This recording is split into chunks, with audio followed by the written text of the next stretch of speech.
साथियों नमस्कार। साथियों, कहते हैं प्रतिभा छुपाई नहीं छुपती और लाल गूदड़ों में नहीं छिपते। तो ऐसी ही एक प्रतिभा है हमारे मथुरा के लाल सत्यम चतुर्वेदी, जो कि 2025 में इन्होंने यूपीएससी की परीक्षा में 205वीं रैंक प्राप्त करके संपूर्ण ब्रजमंडल का नाम रोशन किया है। ये शिक्षक पुत्र हैं और शिक्षक के बारे में भी कहा जाता है कि शिक्षक कभी साधारण नहीं होता, प्रलय और निर्माण इसकी गोद में पलते हैं। शिक्षक स्वयं ऐसे शासकों का निर्माण करने में सक्षम है जो अपने शासन में, अपने देश में खुशियां लाए। ऐसे ही सत्यम चतुर्वेदी के पिता एक शिक्षक हैं और इन्होंने शिक्षा देते समय कई ऐसे लालों का निर्माण किया है। इनकी माताजी श्रीमती रेणु चतुर्वेदी भी शिक्षिका हैं और शिक्षक और शिक्षिका ने न केवल इस समाज के पुत्रों में प्रतिभाओं का संचार किया है, बल्कि अपने घर में भी एक ऐसे रत्न जटित लाल को जन्म दिया है जिसने अपना नाम, ब्रजमंडल का नाम पूरे देश में चमकाया है। तो ऐसी प्रतिभा से आपका परिचय कराते हैं, ऐसी माता से आपका परिचय कराते हैं। तो जानिए कैसे इस माँ ने इस लाल को कठिन परिश्रम करने के बाद तपा करके इस सोने को कैसे सुनहरा बनाया। मथुरा में 205वीं रैंक यूपीएससी में प्राप्त करके सत्यम चतुर्वेदी ने जो नाम रोशन किया है, उनकी माताजी और हमारी बहन, शिक्षिका बहन है रेणु चतुर्वेदी जी।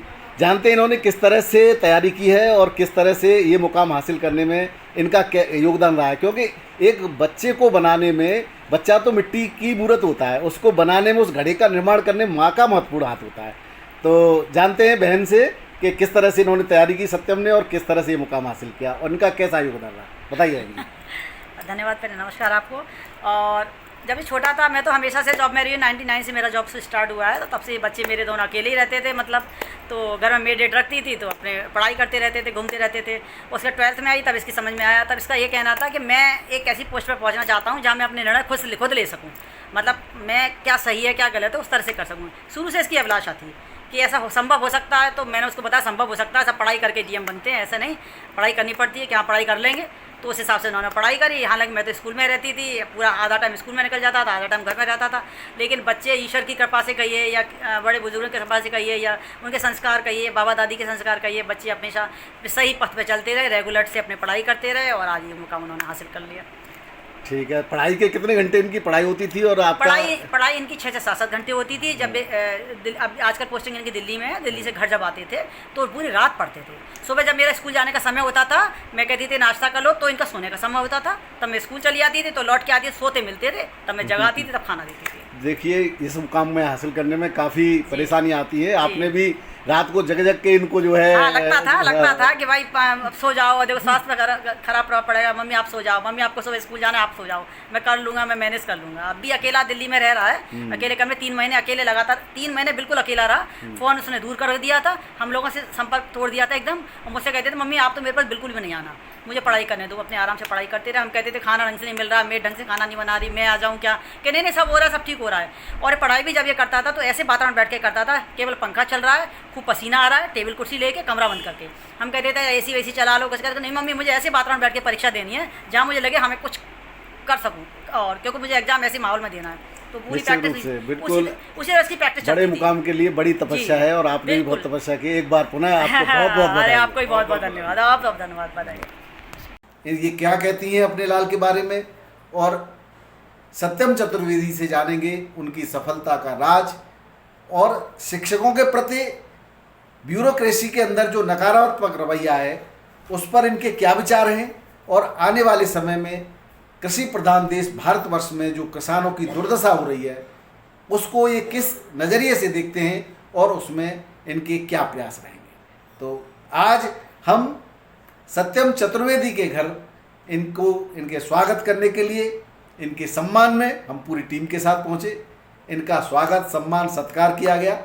इन्हें बधाई दी गई और इनके माता पिता से बातचीत भी की और हमने मिष्ठान के साथ साथ आइसक्रीम का भी आनंद लिया। तो ये है सत्यम चतुर्वेदी।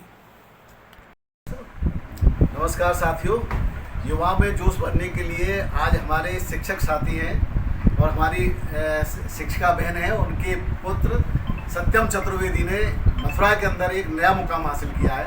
इन्होंने आईएएस की परीक्षा में 205वां स्थान प्राप्त करके मथुरा का ही नहीं संपूर्ण उत्तर प्रदेश का नाम रोशन किया है, मैं तो ये कहूँगा। और हम शिक्षकों का भी इन्होंने नाम रोशन कर दिया है।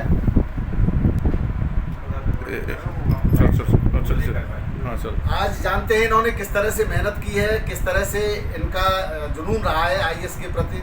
यूपीएससी का मुकाम हासिल करना आसान नहीं होता और इन्होंने किस तरह से अपने इस मुकाम को हासिल किया है, तो इन्हीं की जुबानी जानते हैं। सत्यम जी नमस्कार और बहुत बहुत बधाई हो आपको। धन्यवाद। एक तो आप शिक्षक परिवार से हैं, हमारे ही परिवार से हैं, तो ये और हमारे लिए गर्व की बात हो जाती है। सबसे पहले हम ये जानना चाहेंगे कि आपने इस मुकाम को हासिल करने के लिए किस तरह से तैयारी की और क्या आपके अनुभव रहे, कड़वे और मीठे दोनों ही अनुभवों की बात आप और युवाओं के लिए आप क्या संदेश देना चाहते हैं? तैयारी बिल्कुल ऊपर अप डाउन की तरह होती है। बिल्कुल कभी अप्स आते हैं, कभी डाउन्स आते हैं, तो दोनों को लेके चलना पड़ता है।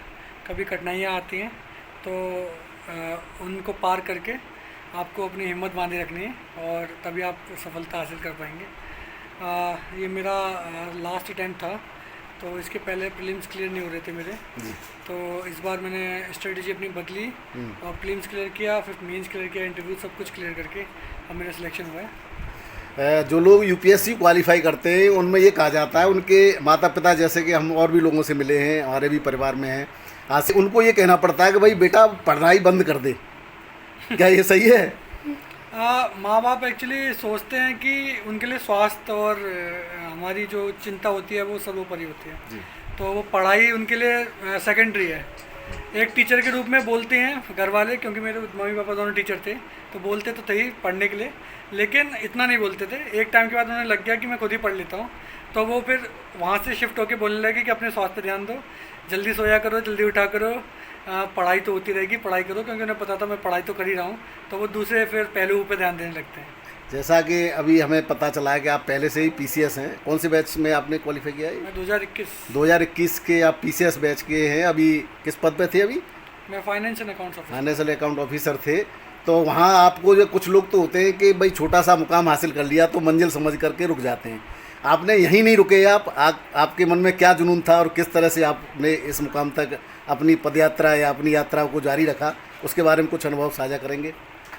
पीसीएस में मैं जिस पोस्ट पे था वहाँ पब्लिक डीलिंग इतनी नहीं थी जी। मेरा था कि मैं सीधे लोगों से जुड़ के उनकी कुछ डायरेक्टली मदद कर पाऊँ, तो मेरे मन में बस यही था। तो जिस पोस्ट पर ये हो सकता है वो यूपीएससी के थ्रू ज़्यादातर पोस्ट होती है, वहाँ कर सकते हैं आप। तो इसलिए मेरा मन में था कि मैं ऐसी पोस्ट पे जाऊँ जहाँ मैं डायरेक्टली लोगों की बातें सुन सकूँ और उनका समाधान कर सकूँ। अच्छा, युवाओं के लिए क्या संदेश है आपकी तरफ से? युवाओं के लिए यही संदेश रहेगा कि हिम्मत ना हारें और प्रेशर ना लें किसी बात का।